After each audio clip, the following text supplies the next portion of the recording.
நீங்க கூட ரஜினி சார் கூட ஒரு போட்டோ எடுத்திருந்தீங்க. அந்த மெமரிஸ் எப்படி நான் இருந்துச்சு? என்ன எப்படி தலைவர் எப்படி நேர்ல எப்படி இருந்தாரு? அவரை மீட் பண்ணோம்னு சொல்லிட்டு ஆக்சுவலா என்னோட கூட ஃப்ரெண்ட் ஒருத்தர் இருந்தாங்க. அவர் ரொம்ப அவரோட வெறித்தனமான ஃபேன். ஓகே. ஸோ நான் ஜென்ரலா வந்து டிவியில இருந்தாலுமே எந்த ஆர்டிஸ்ட் வந்தாலும் நான் அவங்க ஸ்பேஸ்க்குள்ள ஜென்ரலா போக மாட்டேன், டிஸ்டர்ப் பண்ண மாட்டேன். ஏன்னா நம்ம வெளியில இருந்து பார்க்கும்போது பப்ளிக்கோட இது வேற. பட் அவங்க வந்து எங்கிட்ட ரொம்ப கேட்டிருந்தாங்க அவர் கண்டிப்பா பார்க்கணும் அப்படின்னு சொல்லிட்டு. பட் எனக்குமே ஒரு ஆசை இருக்கும்.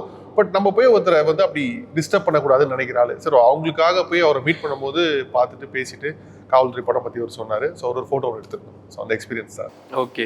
ஸோ நீங்கள் எப்போ தலைவர் கூட அதை போய் பார்த்துட்டு வீட்டிலலாம் போய் பார்த்து போட்டோ டிபி எடுத்து காமிச்சிருக்கேன். அதான் ஃபோன் கைக்கு போகுது. காமிச்சிங்களே, காட்டுங்க. பாருங்க. ஓ ஓகே.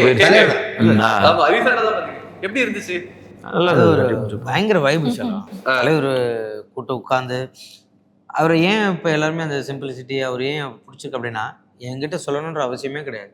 மேலே உட்காந்து இது பாபாஜி இவங்க இது எல்லார பற்றியுமே சொன்னார். வீட்டில் கூப்பிட்டு உட்கார வச்சு பேசி எனக்குலாம் அப்படியே ஒரு மாதிரி ஆயிடுச்சு. இதை ஏன்னா தலைவரை பார்க்கணுன்றது தான் கனவே. அது வந்து ஏன்னா எங்கள் மாமா எங்கள் அப்பாலாம் வந்து ரசிகர் மன்றத்தில் இருந்தாங்க. கடலூரில் ரசிகர் மன்றத்தில் இருந்தாங்க.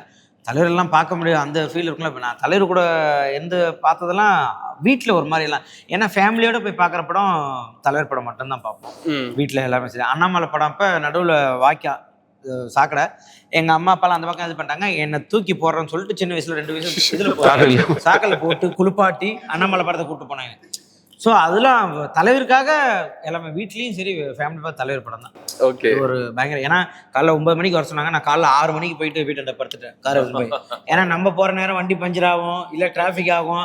தலைவர் 9 மணிக்கு கிளம்பணும் அப்படின்ட்டாங்க, ஷூட்டு கிளம்புனேன். ஐயோ இல்லைப்பா நம்ம போயினா காலைல 6 மணி எல்லாம் வாக்கிங் போகிறாங்க கூப்பிடுவாங்களா பொறுமையாக வந்து அப்புறம் அவங்களும் சொன்னாங்க, நீங்கள் காலைல வந்துட்டுன்னு சொல்லாதீங்க, தலைவர் திட்டுவார், ஏன் ஒரு நேரம் வெயிட் பண்ண வச்சு தலைவர் திட்டுவார், நீங்கள் 9 மணிக்கு வந்தேன்னு சொல்லுங்கன்னு அங்கே போகிறோம் எல்லாரும். சரி, இப்போ பார்த்தா தெரிஞ்சிருமே சார் ஒரு அந்த இன்டர்வியூலையும் தலைவரை பற்றி பேச வச்சே அப்படின்னு நினைப்பாங்கல்ல. அது ஓகே. அந்த லேட்டானது விஷயத்தில் மாட்டி எடிட் பண்ணி